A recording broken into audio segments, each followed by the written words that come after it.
Single-subject cookbooks take a deep dive into a narrow topic, which requires some serious focus and usually a hefty amount of research. Today, we're talking to someone who has written 5 single-subject cookbooks to find out what it takes.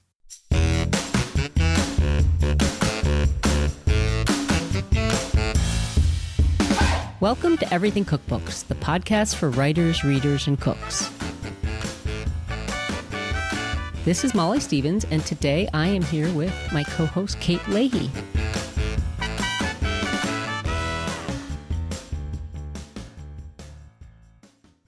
Hey, Kate. Hey, Molly. So back in March, I read an article in Publishers Weekly. It was in praise of single-subject cookbooks. And a favorite line, or a line that stood out to me, was from Leah Aronin at Artisan, and she said, "People who are really interested in food love going narrow and deep." And she went on to talk about how, coming up with a really narrow focus for a book can really inspire a lot of introspection, exploration. And it just got me thinking that let's do an episode and really talk about single subject cookbooks. What's your take on a single subject? Well, both of us have experience with single subject books, both with, your books, your first 2 were really, or even the one you co-wrote about potatoes, single subject book all about potatoes. And I think my first single subject book was when I co-wrote about cookies with the pastry chef Mindy Siegel. Right. And then I think my one solo book, Wine Style, I would say that is a single subject book because wine and wine pairings is the focus of the book. And so I think I won't speak to you, but I think for me, single subject is a very satisfying challenge as a writer and recipe developer. It's something about when you get to put, not parameters, but when you put limits on the scope of the project, you can actually get really creative in ways that maybe you wouldn't have even thought of doing had it been a broader cookbook subject. What do you think? Yeah. I agree. And it's funny. This is actually another article I read in Publishers Weekly that, Michael Roman wrote it. And he was referencing, the old adage that you write what you know. Right. He was saying the opposite, write what you don't know, and he's written a ton of, really successful single subject books, but he was saying he writes what he doesn't know because it's an opportunity for him to learn, to just go full in and learn about charcuterie, or I think he wrote one about schmaltz or, sauces and things. And I would qualify a little bit. I wouldn't say so much write what you don't know, but I would say write what you want to find out a lot about. Write what you want to learn about. I mean, and we've referenced my All About Frying, a couple times on this podcast. The book that probably, this is never going to happen. But this idea of a book to follow all about braising, all about roasting, all about frying.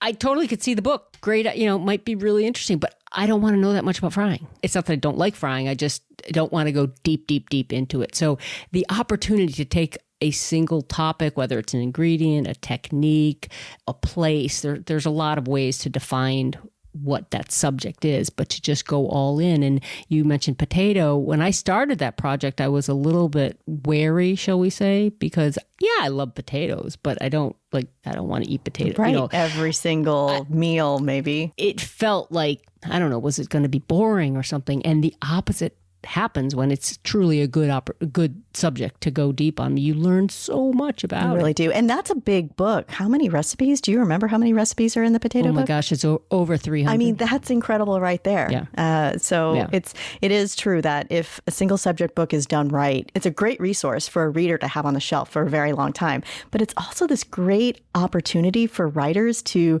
become an expert on a subject by doing the work of writing the book. You might be interested and might have obviously some knowledge of it, but you're going to learn a lot more by the end of the process. Yeah. If there's something you're super passionate about and want to learn about. Yeah, it's interesting. Well, today on the podcast, we are going to talk to someone who has written, as I said in the top, 5 solo single subject cookbooks. Martha Holmberg is a co-author. In addition to her solo single subject book, she has co-authored 6 Seasons and Grains with Joshua McFadden. She's worked on a bar book. And then before writing cookbooks, Martha was the publisher at Fine Cooking Magazine, a food editor at The Oregonian. In other words, Martha's been at this for quite a while, and we can't wait to talk to her about her new cookbook, Simply Tomato. I think it's a beautiful book, and I can't wait to hear how it came together. Well, Martha, welcome to Everything Cookbooks. Thank you so much. I feel like I'm among friends. Well, you are. And I think we have to start by saying that you and I have known each other for a really long time. Have you ever counted how many years? I'm a little bit afraid to count. I actually, and I'm sure I've told you this story, and I think Kate's heard it, but 30 years ago, Martha, you gave me my first food writing assignment.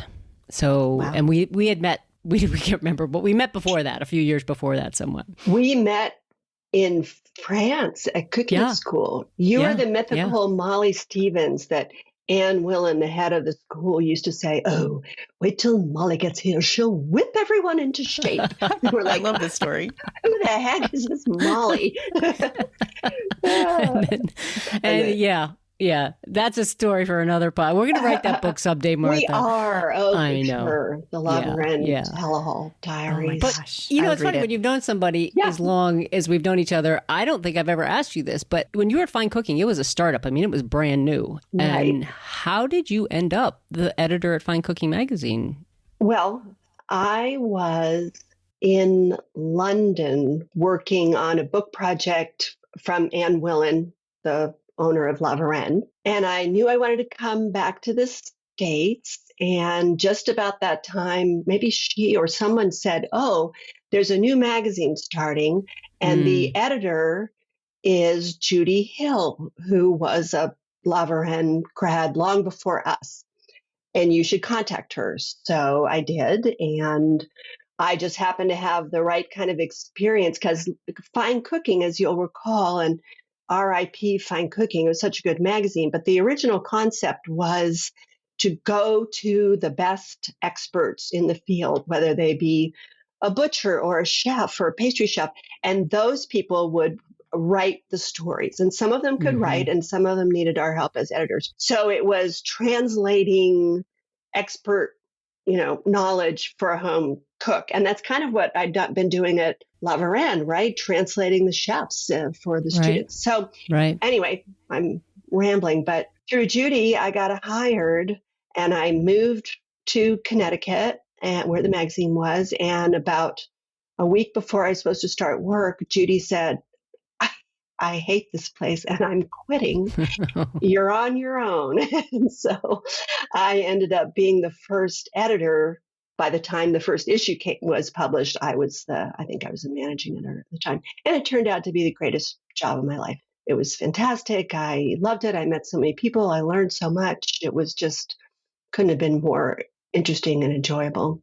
Wow, I bet. And so this was in 1995. Is that when the year the magazine was launched? 93, I believe. 1993. Yeah. It was very homespun looking, and that was their intention. They didn't want to be a slick New York magazine. They wanted to be their own, solid, all about the information. And that was great for us, really. I did learn how to take pictures, and eventually we got digital cameras. And now, they're not in publishing anymore, but they probably would be doing it all with their iPhones. So, right. When you started out, when you came to Laveren, when you were cooking before that, did you intend to go into food editorial or want to write cookbooks, or were you more kitchen? Do you remember? Right. I thought I was kitchen oriented. The only cooking experience I had was in a little cafe in Denver that I started as a waitress because I had moved to Denver and needed a job. And I'm like, well, I've never been a waitress. Everybody else did it. So, and it was right when the food, I don't know how to describe it. Food is sexy and celebrity chefs and all that was just starting. Martha Stewart had just published the appetizer book. And like Michael McCarty was a groovy, Santa Monica restaurateur, and Wolfgang Puck. So all that was happening. And I was like, wow, cooking's pretty neat. And the woman who did all the cold food, the salads, the pantry chef, she quit. And she said, you should take my job. And I remember. This is a pattern, Martha. Yeah. Watch out where you work next, right? Because you end up getting that job. They do call me the Black Widow. But I remember calling my big sister and saying, I have the opportunity to start working in a restaurant for $5 an hour. And I'm mostly going to be washing big vats of lettuce. Do you think I should do it? And she's like, sure. So that's how it started. So I really was interested in cooking. And after being in that cafe for a couple of years, I realized there's so much more that I need to know and don't know. So my intention was to be a chef. But by the time I got to La Varenne, I think I was 30 years old. And, usually when you're working in a kitchen, you maybe start a little younger where all the grueling hours and all that stuff are a little bit easier to handle. But I had been introduced to the editorial because that's what I did as work study. I didn't pay the $25,000 plus living expenses to go to La Varenne. I got onto a work study program called a stagiaire. And the work that I did was not at the school in the kitchen. It was with Ann Willen being an editorial assistant. And I did have a little bit of publishing in my background. So I realized, well, this is kind of good. It's an intersection of communication and cooking.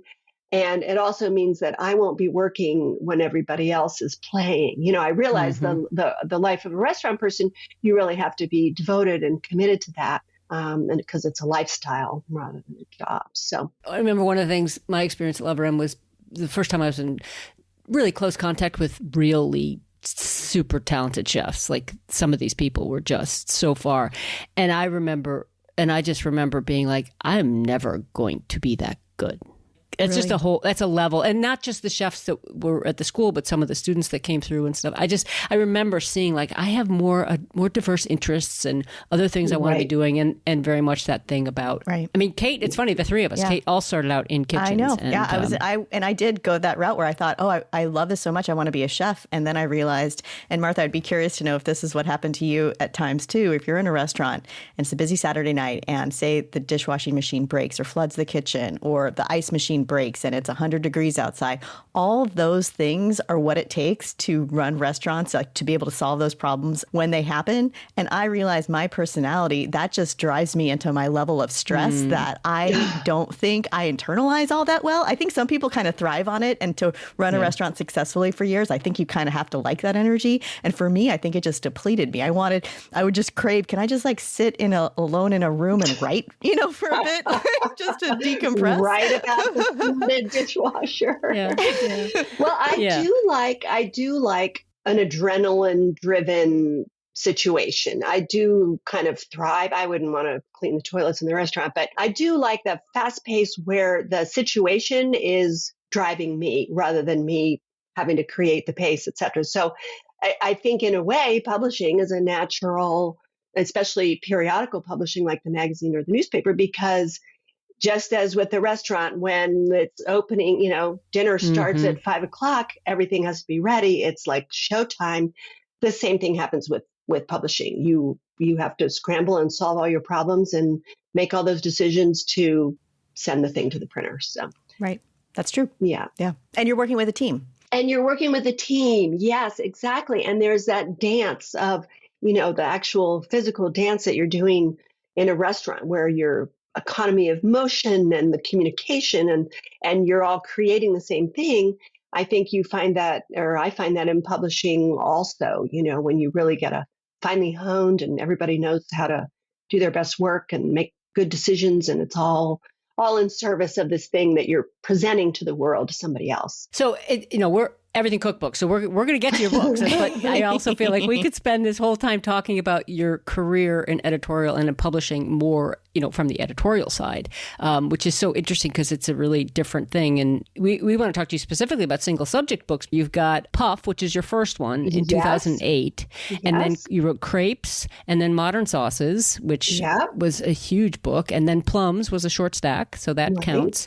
And now you've got Simply Tomatoes. Where did Puff, being the first one, and it's just fun to say the word Puff, but where did, in 2008, Martha decides to write a cookbook? I'm pretty sure that I was invited to write that book. I have a feeling that my publisher at the time, which was Chronicle Books, they had a puff pastry book or they had some kind of, that sort of pastry single subject book, and they wanted a new one.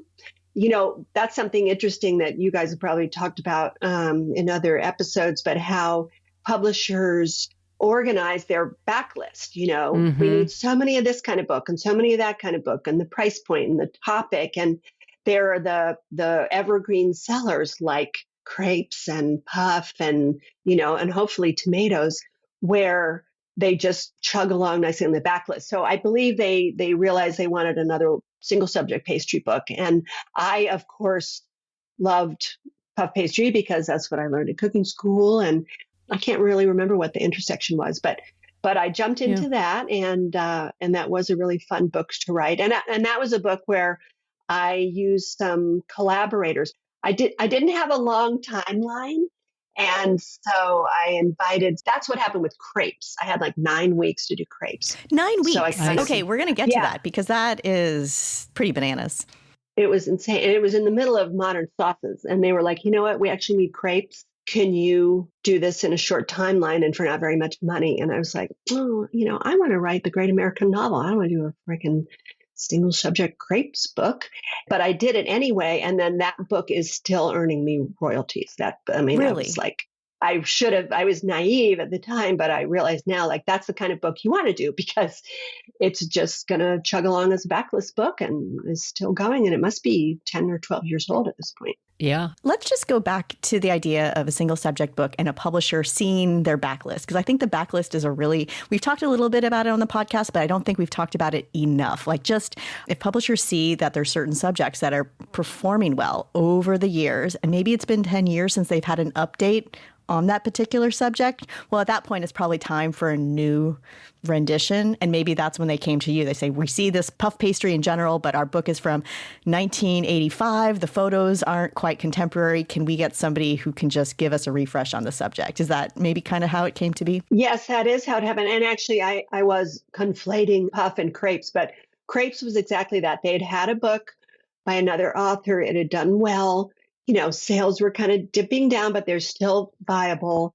I think they put a new cover on it to give it a little more modern look, but it really had run its course. And so they wanted all new photography, but also just a fresh, more modern approach to the recipes. Yeah, it's interesting too. One of the things about single subject books that I find the good ones, they become reference books. Like they're the ones that will become like the backbone of a cookbook library, because if you need to know about crepes, sure, you could go to a general book and they might have a slim chapter on it. But if you really wanted the deep dive, a reference book, and I know we're sort of going back and forth between puff and crepes, but another thing to think about something like puff pastry is an old puff pastry book might not have frozen because it wasn't as available, and now it's widely available, and some is pretty decent quality. And so so I'm just thinking for people looking for ways into cookbook publishing, see if there's a topic out there that hasn't been, done recently and done well. Right. That was one of the reasons I was encouraged to move forward with tomatoes, because when I looked around, there weren't very many books on tomatoes, which I found really surprising because it's pretty broadly appealing. People cook with them all the time in every form. And I feel that people have a lot of passion around tomatoes. If you grow a tomato, you're so proud and you're so excited and you can't wait till the tomatoes get ripe and the seed catalogs and that whole deal. But I looked around and there'd been a couple published in 2015. And I probably started working on this in 2020, something like that. And they weren't big books. They weren't books that I was intimidated by. But what that tells you, I think, is either, there's a hole in the market and you're going to fill it and your book's going to do well, or nobody buys tomato books. That's the risk. And that's the risk the publisher, that's what the publisher had to decide. And fortunately, my publisher decided we're going to fill the hole in the market. Yeah. That is something too. It's like if you don't see a book at all in the subject, it can mean an opportunity, or it can mean that there is no market for it. So it's that little dance that you have to, and you have to, maybe this means you really need a great proposal to sell this idea. I mean, it depends. Like if you can make a real good case. In this case, I think tomatoes, the idea, just the beautiful photography opportunities with tomatoes, just how popular they are. But before we get into tomatoes, I wanted to back up and ask you a little bit about modern sauces, because this is another, I guess you can say it's a single subject book, but it's kind of disguised because there's so many types of sauces in this book. How did that concept come to be? I believe it came from my love of making sauces. Even before I went to La Varenne, I remember thinking, okay, I want to cook a little pork tenderloin or something. And I want that deep, savory little glaze, that little pan sauce. Like, how do you do that? And I remember just doing all kinds of weird things like a little soy sauce. I don't know. And then, and actually trying to follow a Wolfgang Puck sauce vin blanc and just like reducing vinegar. Like, what is this? And so when I went to school, I really grooved on learning about making sauces and improvising sauces and the underlying structure. You know, as with all cooking, there's an underlying architecture to the type of dish. I mean, Molly's braising book is a perfect example of like there are the things that you do to transform your ingredients and it'll turn into a certain kind of dish. So I had a thing for sauces and I also people say I would talk to people and it's like, oh, sauces, that's fancy cooking. I don't, I'm just a home cook. I don't do fancy cooking like a French sauce. And I knew how that wasn't accurate. And so many sauces are so easy, maybe not sauce Espanol, but so I decided to write a sauce book. And what I wanted to do is not just have a book of sauce recipes, but I wanted to help people understand how to deploy them, what to do with your sauce. Some of the sauces you'd make and have and keep, like a vinaigrette or a salsa or something, and you could use a million ways. Other sauces were more integral from the pan, but I wanted to supply recipes so that people could make a full dish. They weren't just there with their, hollandaise. Right. That to me, that's where it's a single subject book, but it's not a single subject book because there's desserts and there are meat and fish and salads and all kinds of other recipes in there. So yeah, I don't want to say it's not a Trojan horse because that makes it sound like a bad thing, but well, and the Black Widow, remember? And then she died.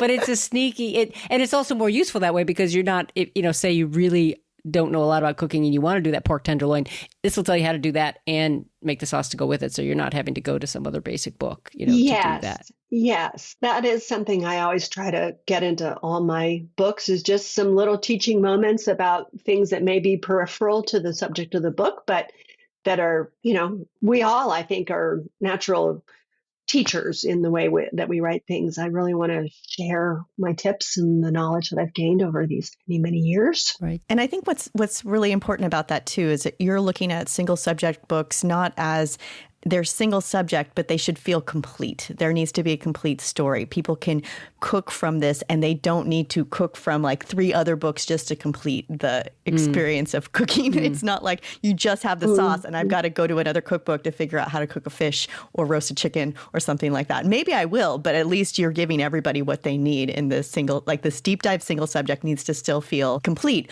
Or, and that's something we can talk about. Sometimes they're just articles. Maybe a single subject, you're really passionate about it. You start writing that table of contents and all of a sudden, wait a second, this is an article. Right. Yeah, I think that is an interesting distinction and something that you have to develop a sense for because I remember pitching a few book ideas to my editor and they were like, that's not really a whole book. That's an article. And I, of course, was annoyed and angry. And then I went away and thought, you're probably right.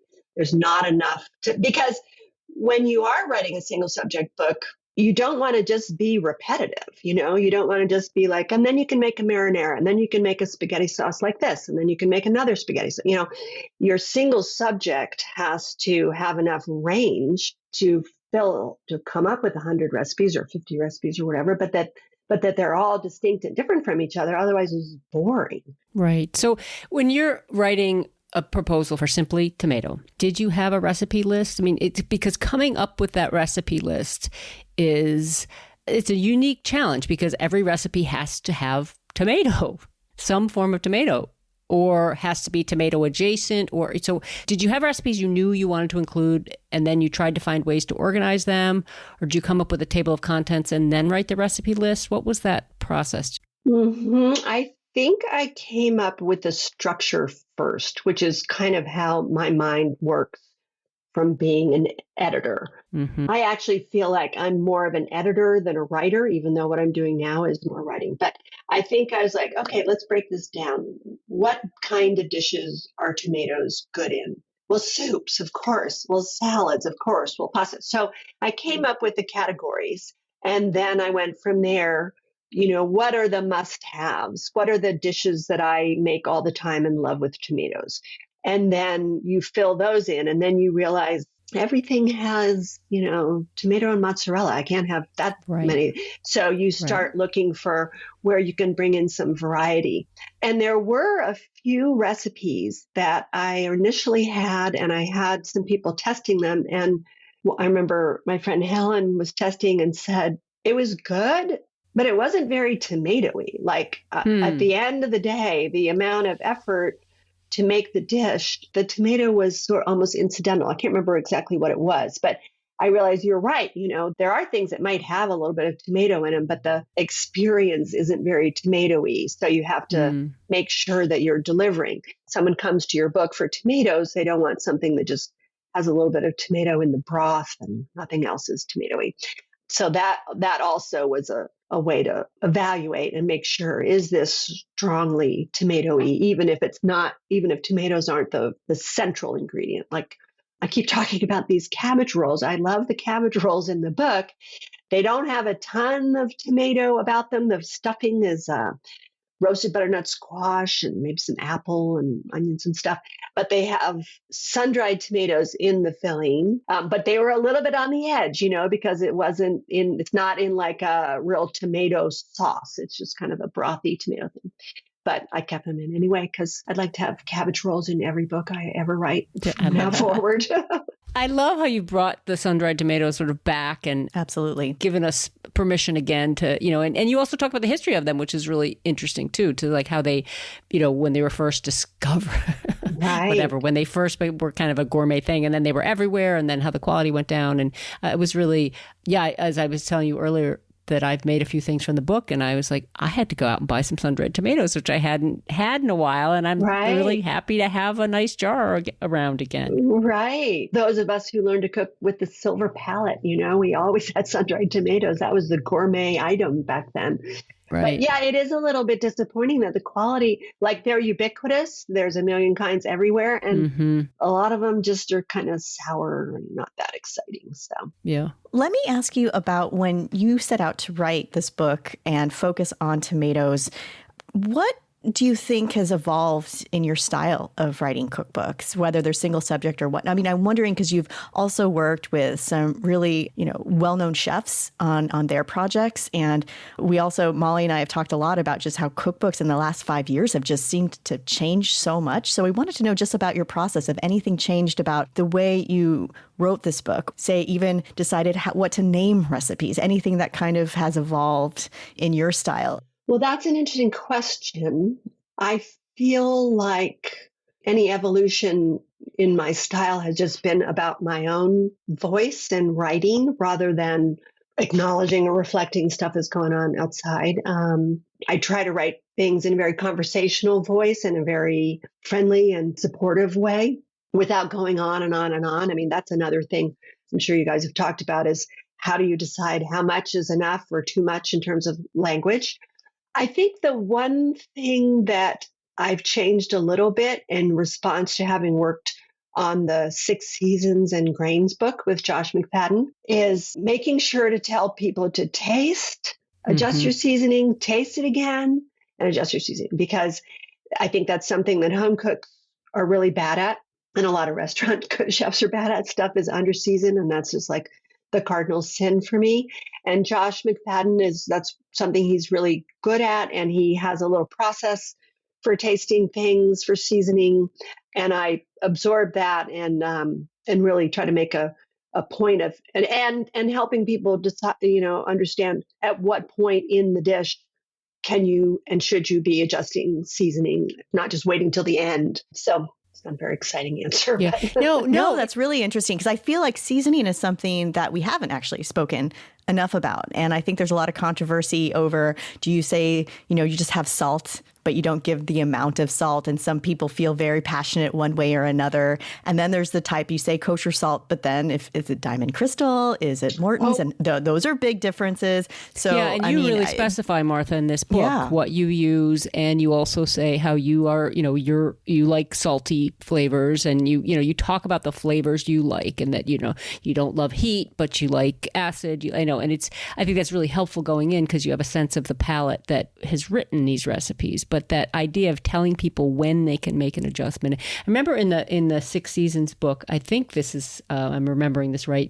In the acknowledgments, I think you thank Josh for teaching you things you didn't know or something.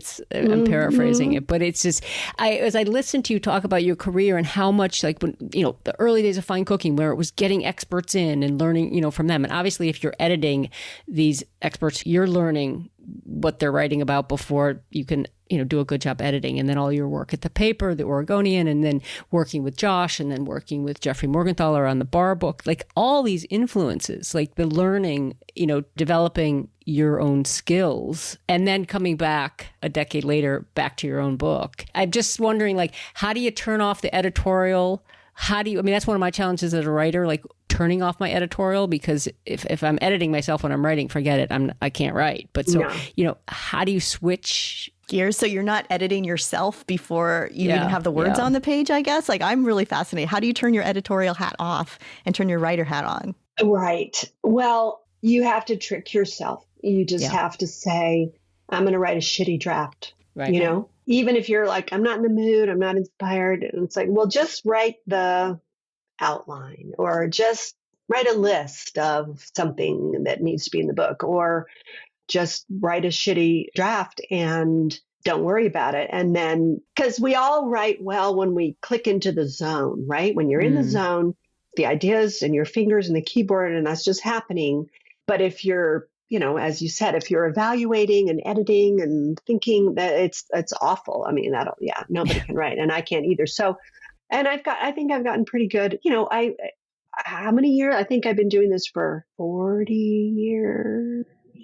35 years, and a lot of different, as Molly pointed out, a lot of different situations with a lot of different influences. So I'm actually pretty good at just sitting down and making myself write and turning that voice off at this point. But, we all have moments where we're too self-critical and just your nose is right in the words and the food, and you're just creating. And then you always have to pull away and step back. And then that's when you can be your editor. Then you step back and you say, oh, I forgot to talk about this. Or, you do have to be able to switch from one mode to the next, especially if you're not working with an editor really closely. Like my editor at Artisan, I just assume she likes what I'm doing because we don't have a lot of, she'll make a few suggestions or questions but she doesn't get in there and line edit, while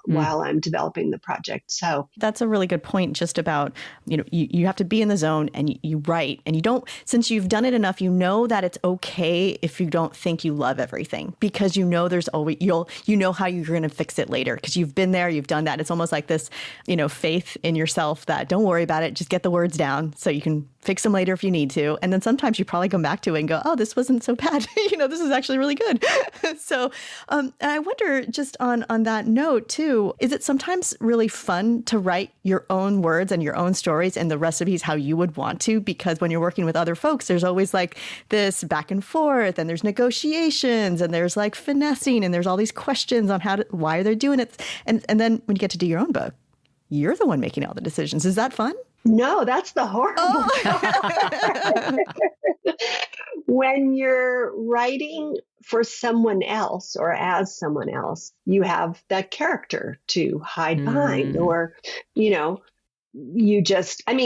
strong collaborations that I've done recently are the 2 Josh McFadden books, and we're actually working on a 3rd book right now. And can you tell us what the subject is? Pasta. Oh, Lovely. Fantastic. Yeah, it's going to be. And it's with a seasonal, 6 seasons of pasta, something like that.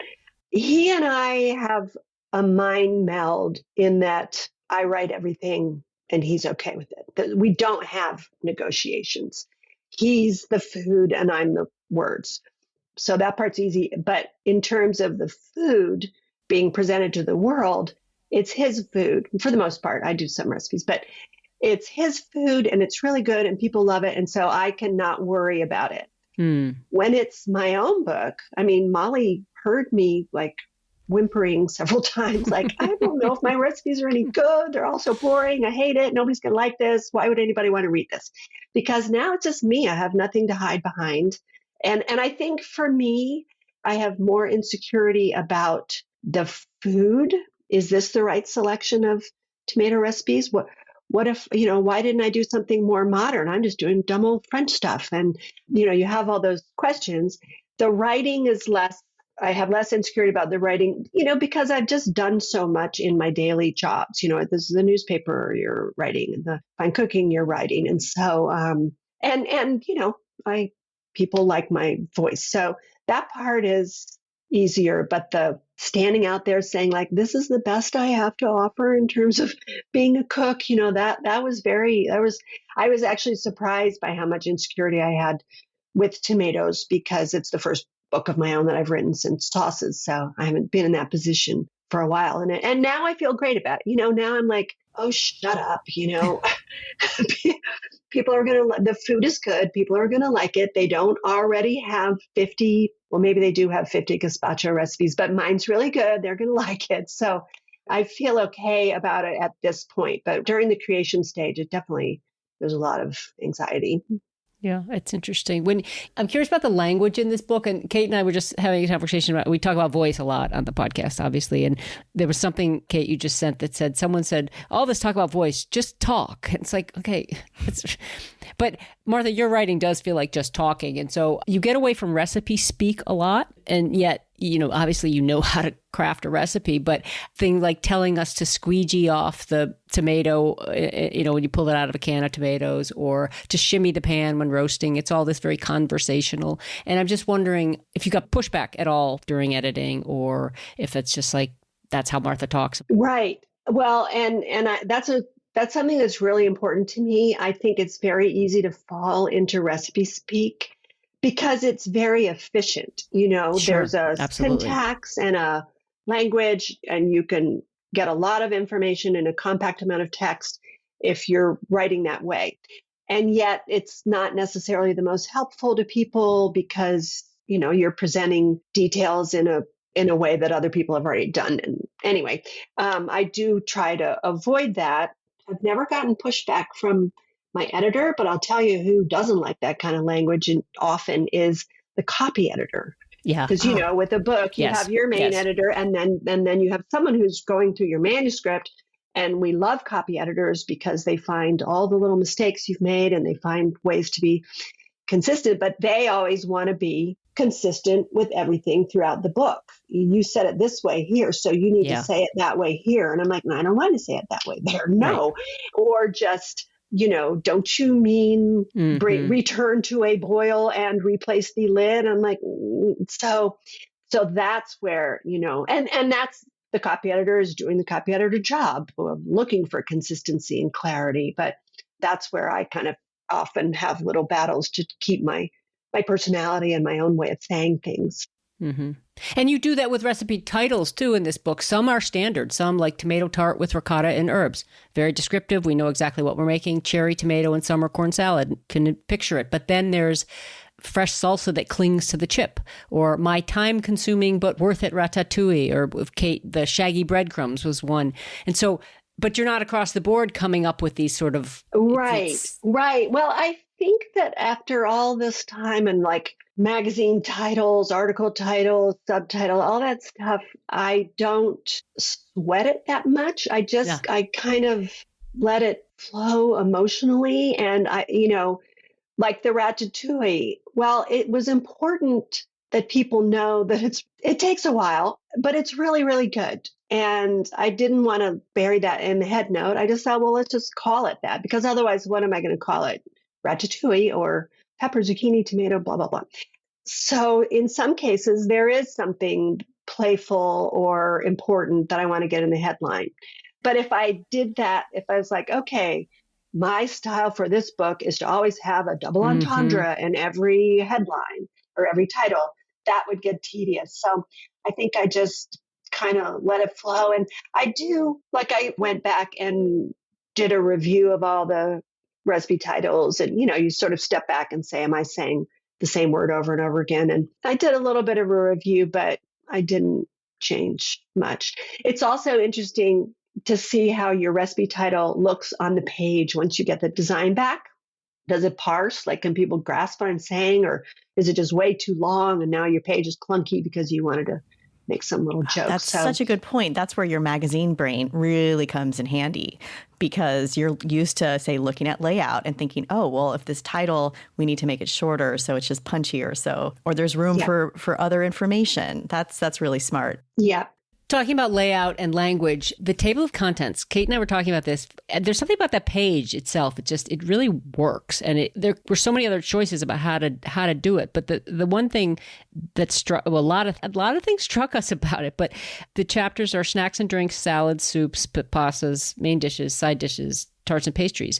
But each one says tomato snacks and drinks, tomato salads, tomato soups. And I thought that was an interesting, that's a very deliberate choice to use the word tomato in each of those, because obviously we know they're tomato soups and we know they're tomato salads because they're in this tomato book.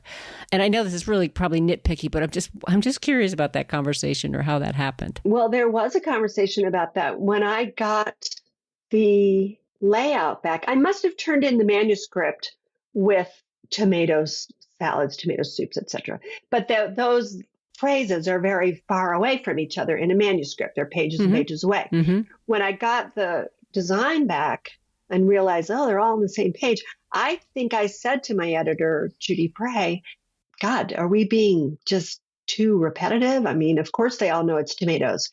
And she was the one who said, no, let's keep it that way. It just feels better. And I don't know if she consciously thought, let's keep it that way to really reinforce that this is your one-stop shop for tomatoes, or whether it was just a visual thing. But I'm glad that it works for you, because I was wondering, is it like, duh, lady, stop talking, stop saying that word. Well, one thing I like about it is that I could see somebody reading this table of contents very literally and think, if you had just said tarts and pastries, not tomato tarts and pastries, potentially someone would say, oh, these are tarts and pastries I eat with tomatoes. These are recipes, like this could be the dough section where I'm just getting things to eat with tomatoes, or side dishes to eat with, I don't know, my tomato main. I'm not sure, but I could see people kind of thinking, oh, these are for the recipes that don't include tomatoes. So this is like that no, every single recipe is a tomato recipe. I like it. Yep. And then another thing I noticed organizationally is that there's no pantry section. You have resources and a lot of like front matter. It's super helpful about canned tomatoes and selecting tomatoes and all of that. But like, I'm thinking about like your tomato water and syrup, the conserva, the 2 kinds of pickles. There's a lot of things freezing. There's a lot of things that would have fallen into a pantry section. And I'm wondering, and instead you've sort of woven them throughout the chapters. And so they pop up in various places, and they may be used in other recipes. Anyway, I'm guessing that was conscious to not put them all in one chapter. It was conscious. I think I had one version where I had a chapter on, I think I called it preserving or preserves. Yeah. And everything was in there. As you say, I have some jams, there's a tomato paste, there's all the roasting. I ended up, I think, with 3 or 4 different ways to roast tomatoes. And then I thought, you know what, they're going to be isolated, and no one's, if you skip that chapter because it just looked like front matter that nobody reads, but they should read because it's the most important part of the book. Right. Agreed. And so and this again was something that Judy and I talked about, decided to break them out, have them as standalone. I like to call them specials. It's not a sidebar. It's bigger than a sidebar, but it's not a whole chapter. It looks different. The design is a little bit different. The pages are a little different. Typeface is different. Yes. And then have them interspersed so that there's a bit of surprise. If you're just flipping through, there'll be a surprise. And I tried to position them near recipes where you would use that particular thing, but they didn't all necessarily get that way. And then that way they're a little bit like references on their own. Also, you can just go to the chapter on tomato water, whether you're making a recipe from my book with tomato water or not. But yeah, that was something we tried it both ways, and I liked it this way where they have a little bit more presence of their own. Me too. I also have to ask you, you have a whole section, and I don't think I've ever seen this done, just about tomato leaves. Can you tell us a little bit about your tomato leaf story? Yeah, yes. My journey into the jungle. Well, I grow a lot of tomatoes. I've always been a tomato grower. I mean, in my, I don't know, maybe the last couple of decades. Not with any, like I'm not a good gardener. I don't know how to do anything right, but I always have tomato plants. And as anybody who grows tomatoes knows, the fragrance of the leaves is incredible. So you're out there clipping off your suckers or harvesting, and you smell your hands and you're like, it smells so good. And I don't know, I guess I just thought, well, you should be able to eat them because they smell good. They don't smell quite like tomato, but they're related to tomato. But I knew that there was a little bit of lore out there that they're poisonous. It's a member of the nightshade family, etc. There are lots of leaves that you shouldn't be eating. Food scientist Harold McGee had written something in the New York Times a long time ago about this precisely. Are they edible or not? And he did all the research and showed that they're not only edible, they may lower your bad cholesterol. So I made my little joke about all the deer running around with really great cardio health because they're eating all your tomato plants.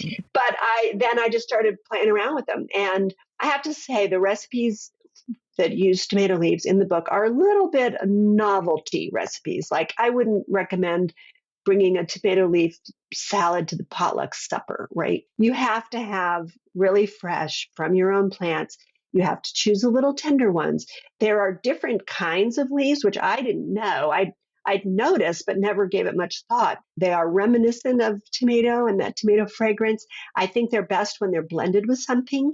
So in my tossed salad, I'm suggesting using other herbs and salad greens. And then I have a pesto also, where if you made it only with tomato leaf, it might end up being a little maybe muddy or a little bit bitter. So I suggest, you blend with parsley or basil or something else. I kind of like it because it's a little bit subversive, it's like, you can't eat that. Like, yes, I can. Well, it also goes to the level of research that goes into a single subject book because there's a lot in here about flavor, about glutamates. I love the whole thing about refrigerating tomatoes because we've all been there where the tomato is amazing. It's super ripe. You bring it home. You can't get to it that day.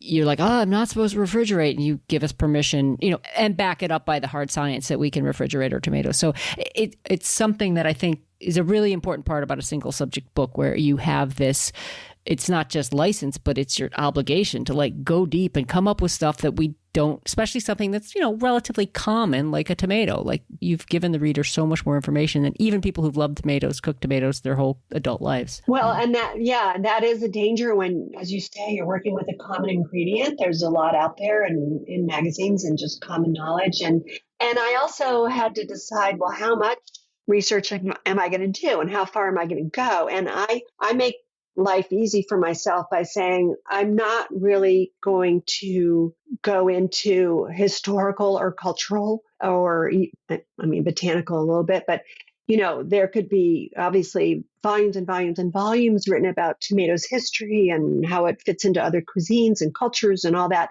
And that to me is something I don't have the skill set for that. I'm not an academic. I'm not a good researcher in that way. So I was like, you know what? I'm good at being in the kitchen and helping people be in the kitchen and have success. So the rings of research that radiated out basically dealt with eating, tasting, keeping, all that kind of stuff. And, and it was fascinating. I didn't know about the refrigeration, but I was thrilled to learn that, in fact, the flavor compounds don't start degrading until a few days of being in the cold.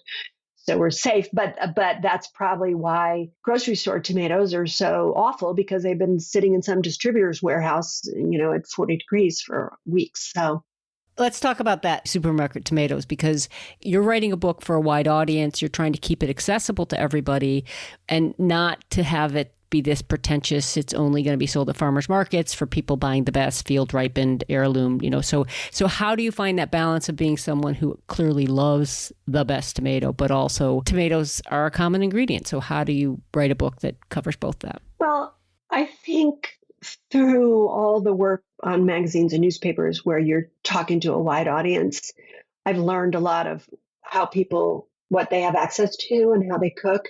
And I really have a lot of respect for my reader. I know that people have lives and they have budgets and they have all kinds of things that determine what kind of ingredients they're getting. And I get annoyed when things are too precious. It's just like, give me a break. I mean, I shop at the grocery store and there are times where you just don't have tomatoes. Like tomatoes are just coming into season in Spokane at our farmers market now. And my own tomatoes are barely ripe. So, I mean, it's great to wait for seasonal ingredients, but sometimes you need a tomato, right? So I was glad that I've been able to find tomatoes in the grocery store that are not awful. Let's put the bar right there. Most of them are awful.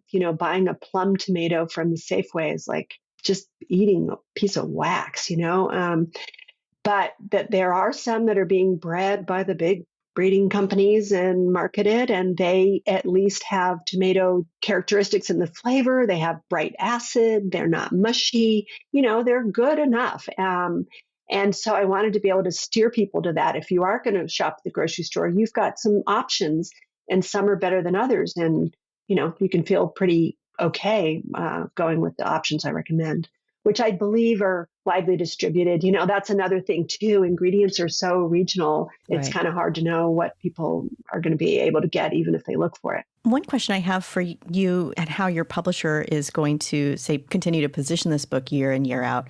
It seems to me that the way you've written these recipes, you're not only focused on the summer season. You have great descriptions on canned tomatoes and how to use canned tomatoes effectively. And you also have recipes that like you were talking about the cabbage rolls. You don't have to make those this time of year. Make those, later in the winter. You'll love those sun-dried tomatoes. So do you think of this as a book that you wanted to create for year-round eating? Or was the initial idea, let's have a book that, every summer, every August rolls around and I'm going to be talking about tomatoes? Well, a little bit of both. I definitely wanted to include canned tomatoes and have it be a year-round book, because I thought, well, that goes back to is this a magazine article or is this a book? Right. I wanted it to be useful year-round, and just the range of recipes. There's some things that a canned tomato's kind of better for because it's already been sort of reduced and it's been peeled. And so I wanted to include that. In terms of promotion or being able to revive promotion and talk about it, it's always going to be the fresh tomato. I don't think people are like, oh my God, I got some canned tomatoes. Although I do that Stanislaus tomato that I learned about. Oh, they're just incredible. They're so good. But the summertime first tomatoes in the market or first tomatoes on your vine or whatever, that is a celebration. I mean, people actually have tomato festivals. I'm going to be doing something in Portland and around Labor Day. That's a little celebration of the tomatoes. So, nice. So kind of operating on both. And it's, the fact that there's a lot of information on canned tomatoes and recipes with canned tomatoes might be a little under the radar. You might have to actually look at the book to see that. And, I wish I could let people know it's not just for fresh tomatoes, but once you pick it up, you'll realize that there's a lot of information on canned. Well, it says right in the title all year. Right. So well, and actually that brings me to another question just on thinking about if I'm an author and I have a single subject book in mind that I want to write, maybe it's one that I want to keep talking about for the long term. It's not going to be one I write and then I go, okay, check that one off my list. It seems like with this book, you have an opportunity every summer to get excited about your book again, which is a really good way to look at it, right? Because you want this book to have a long life, just like your other single subject books have. Right. And as Molly said, hopefully it'll become kind of a reference book for everybody. Will have it on their shelf and when they need something about tomato. And so when the magazines and websites and things are doing their tomato roundup, their summer produce, et cetera, it'll be like, oh, right, let's go. There's that tomato book. Let's see what ideas that person has. yeah, hopefully I will pop up and have a presence every August. I just want to give a shout out to my photographer, Ellen Silverman. She did Modern Sauces. And so I was really thrilled that she was able to do the photography for this. And just, as tomatoes and tomato leaves and plants and dishes, they're just objects of beauty, right? They're just beautiful on their own. And she's a very beautiful photographer. So that really helped the book. Your style goes well together, the two of you. Yeah. A good team. Yeah. Well, this has been really, really fun, Martha. Thanks so much. We'll put everything in the show notes about all your books, and we could tell people how to find you on the socials and all that. Thank you, guys. This was really fun, being the center of attention for an hour. Thank you for listening to Everything Cookbooks. For more episodes and ways to contact us, visit our website, everythingcookbooks.com. The show is available on Apple Podcasts or wherever you get your audio. And if you like what you hear, please leave us a review. It really does help. Any books mentioned here can be found on our affiliate page at bookshop.org. Thank you, as always, to our amazing editor, Abby Circatella. Until next time, keep on writing, reading, and cooking.